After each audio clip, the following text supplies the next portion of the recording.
aking nanay na nasa langit na, sa aking lolo, of course, sa iba pa Namimiss mo namin. sila? Oo, namimiss ko Gusto sila, mo gawang ko syempre. ng paraan? Paano?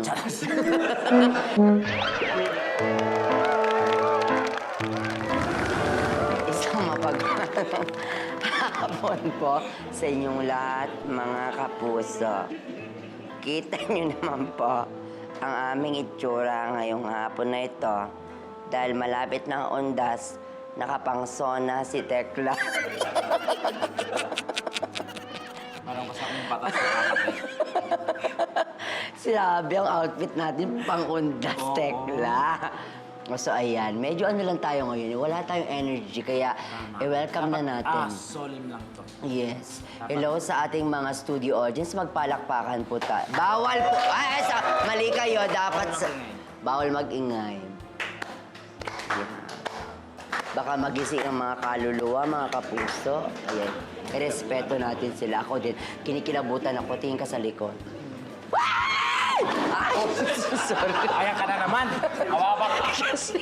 Bakit ba? Natakot ka sa itsura mo? Sa itsura mo, tanga. Ha? Natakot ka naman. Dog. At kita nyo naman, hindi. Kailangan palakpakan pa din.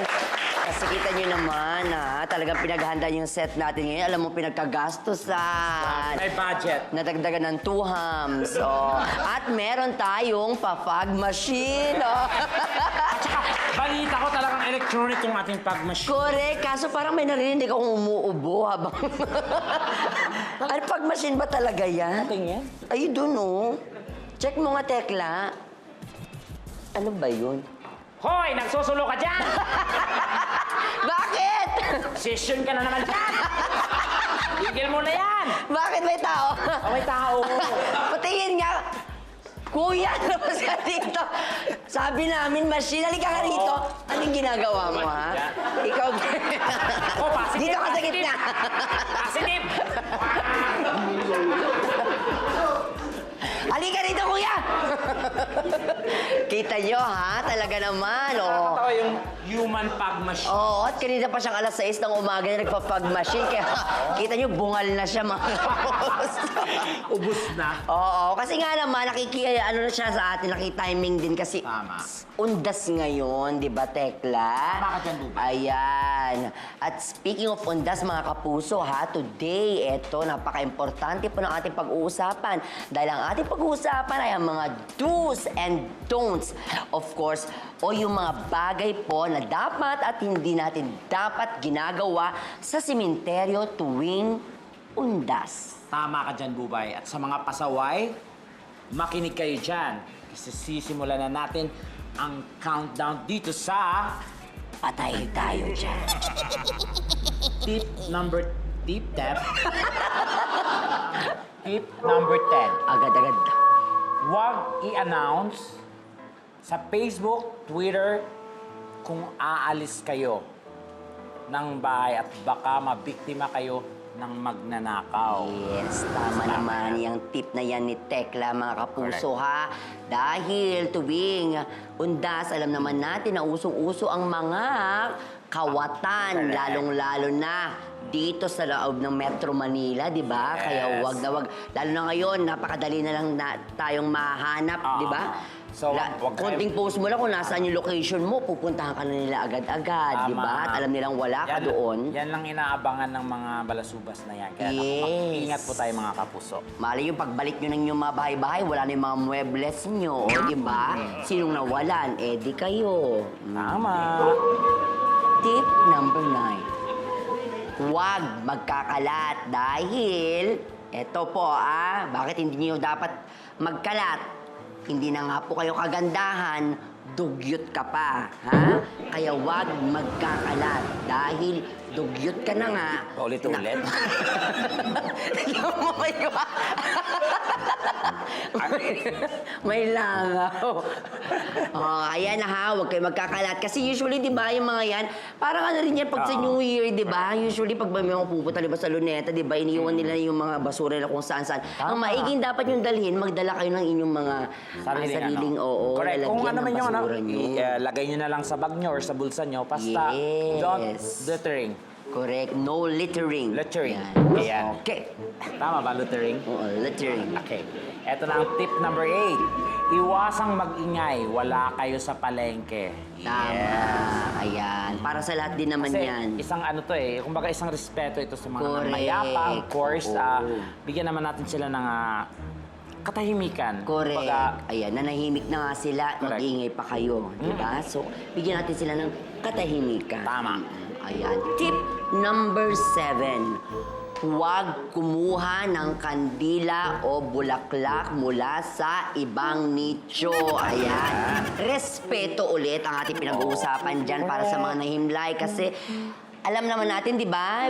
Usually tayo, pinaghahandaan talaga natin yan pag pupunta tayo ng sementeryo, yung ating mga pamilya na nawala na sa atin. Talagang pinag-iisipan natin kung ano ibibigay nilang... Napadami ka naman ng inuusok dyan.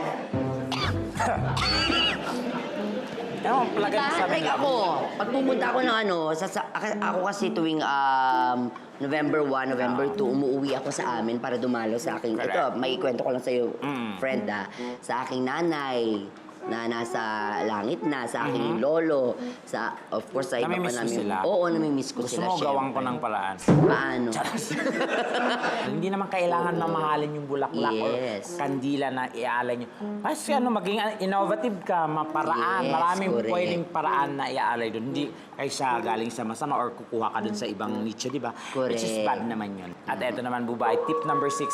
Huwag pabayang pakalat-kalat ang maliliit na bata. Ayan. Isa pa yan. So, Di sa mga ba? magulang dyan na may dala kayong mga maliliit na bata, ang dapat nyo pong gawin, lagyan nyo na lang po ng name tag. Name tag. O Ayan. dili kaya, magsuot kayo ng mga kaparehas yung kulay ng mga damit, kung saan madali silang mahanap, kung saan sakali man sa hindi nasayang pagkakataon, nawalay sa inyo, at least alam ng ating mga ibang mga kasamahan doon, of course, na nandun sa sementeryo. Correct. Much better. Kung sino yung hanapin nila. Kung hindi naman kailangan or hassle lang at mapapahamak yung mga bagets, much better po na iwanan na lang sa bahay para safe pa yung mga bagets, Oo. di ba? Pero usually talaga sinasama nila yung mga yan eh.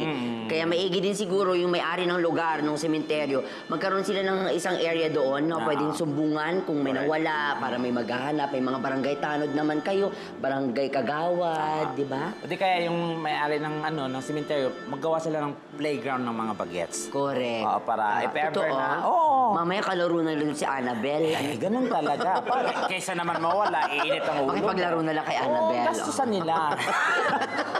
O, isa pang tip, mga kapuso. I'm sure marami na kayo natututunan, pero marami pa kami ibibigay sa inyo. Eto, pag nakasalubong po ninyo ang inyong mga ex, aba, ayan, madalas mangyari yan, ha, na matagal nyo na pong hindi nakikita. Eto, huwag magmaldita. O di Ayan. kaya, huwag magmaasim. Oo. Pinakailangan gawin nyo, mag-move on na, di ba? Kasi, Move on. And kaya, learn the art of letting go. Kaya kayo nandyan sa loob ng sementeryo para ilibing na yung pakiramdam nyo sa kanila, Oo. di ba? Tama. fairness, Oo. di ba? Dapat, let there be peace. On earth. Yan. Oh, di ba? Ikaw ba, may nasubukan ka ng gano'n, nakasalubong mo yung ex mo sa sementeryo? So far, wala pa naman akong ganong... Ako may natry akong gano'n, talaga. nakasalubong Yung ko. nautangan ko. Sa dami-dami pa naman ng tao. Oo, doon kayo magkikita. Gano'n, dead ma lang. Oo. Di ba? Sa bagay. Eto naman, Bubay, tip number 4. Pagdating sa sementeryo, dalawin muna ang puntod ng inyong mga kamag-anak bago rumampa at tsumika. Yes. Manik-anik, Hindi di ba? naman sa pag-ano yan ha, pero minsan kahit yung mga kaibigan natin, mga Becky, ganyan rumarampa, umaaura pa mismo. Inuuna yung rampa bago yung Tapos, na? Oo. Minsan ginagawa nilang inuman kasi yan kaya maraming nalalasing dyan. At saka eto pa, inuna pa yung bisitahin yung puntod ng mga artista. Tama, oo. So, kulang na lang pa-selfie doon, di ba? Correct, Pero oo. mas maigi. Isa rin yan. Unahin nyo muna yung Naku, pamilya. respeto sa ating mga minamahal na mga nahimlay na. Tip number 3. Ito na po. Iwasan. Ito na. Tek lang, makinig ka mabuti ha. Iwasan ang OA na make-up. Ha? Like nga lang. Ayan, light pa yan. Iwasan ang OA na damit. Ayan. Pang mall ko lang to. Totoo, akala ko kanina parang ikaw yung ilalagay dun sa nicho na. Diba parang... O kaya mga accessories kasi syempre libingan naman pong pupuntahan natin. Yes. Hindi po ito kasal o JS prom Tama. o kaya yun nga sona gaya na sinabi natin Much kanina. better siguro, simple lang yan. Yun Do away from those Correct. kind of mga dress na masyadong alam mo yun, kasi syempre, mainit sa mata ng mga hold-upper yan eh. oo, akalain nakakaluwag-luwag tayo. Oo, baka Yun may pastar ka pa dyan. Baka mapahamak pa kayo. So, Tama. ano na lang, ingat na lang, doble Correct. ingat. Simpleng damit lang. Correct. And of course, ito na Bubay, ang tip number 2, huwag gawing venue ng ligawan ang sementeryo, iwasan ang landian sa libingan. Yan, inuulit namin sa mga kaibigan naming Becky dyan, huwag kayong dun sa Deke talaga yung salary. Pero hindi naman natin maiwasan, malay mo, minsan may mga namumuong pag-ibig din sa ganun. Sabagay, Some maganda of rin those, yun. diba? Some of those, pasik Para naman. may share, No, para may mga share ganun. nila kasi Oo, malapit na oo. naman November, December, January, February. Para after 4 months, meron na silang love life, di ba? Ayan. Yan, mga okay. millennials, guilty dyan. Correct, no? Yung mga outfit na Correct. ganyan. Oo. Okay, naku, ito pa po ang ating tip number 1. Ihanda po ninyo ang inyong mga sarili. Aha. Siyempre, dahil ang ating mga kamag-anak ay makikita natin, so ihanda ang kanilang mga tanong sa atin. Ayan. Ha? May mga, yan, di ba usually pag kinakumusta tayo sa pamamagitan ng tanong? Correct. Ayan, kagaya ng... Bakit wala ka pang asawa or kailan ka mag-aasawa? Yes, Diba? ang sagot nyo, dapat lang kayo, blanco lang. Poker Sabihin face nyo, lang, ganun. oo, wala kang pakialam. Oo. Ganun, ha? Yan. Oo. Kausapin mo ang This is- jeans mo. diba? Ganyan. Wala kang pakialam. This is a free country. Yes. We can do whatever we want. Correct. Ganon. O may isa pang tanong sa atin, bakit ang tsaka mo ngayon? Yun. Eh, naka-default na yan. Oo. Dapat tsaka year. Oo. Di ba? May mga ganun kasi, di ba, minsan. Pero maigi rin na dapat magbigay mo tayo ng compliment bago tayo magtanong ng gusto nating itanong sa kanila, di ba? Eh, Pilipino eh. Sa bagay, di natin maiiwasan yan. Correct. O, di ba? Ikaw, Bubay, saan ka mag-uunda? Yes, ayan, uuwi ako sa Sambales. Oo. Ayan, naging tradisyon na rin namin yan. My friend, ikaw, uuwi ka ba sa inyo? Ako kasi Mindanao yun eh. Bulubundukin, sobrang Sa layo. bagay, pag uwi mo dun, Christmas na.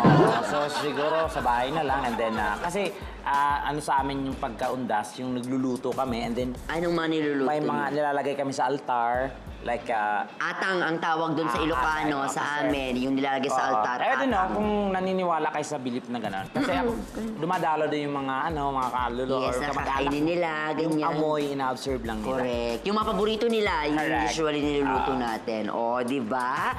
At least mga kapuso, ayan na, sana po ay nakatulong po kami sa inyo sa aming munting undas tips. O, di ba? Tama. At sa mga uwi po sa kanila mga probinsya next week, ha? Ayan, ingat po kayo sa biyahe. At para hindi kayo mainip sa inyong mga Ayan. sasakyan, aba, ugaling manood ng Tibas. Ayan, tama ka dyan, Bubay. Maraming salamat po sa patuloy na pagsuporta.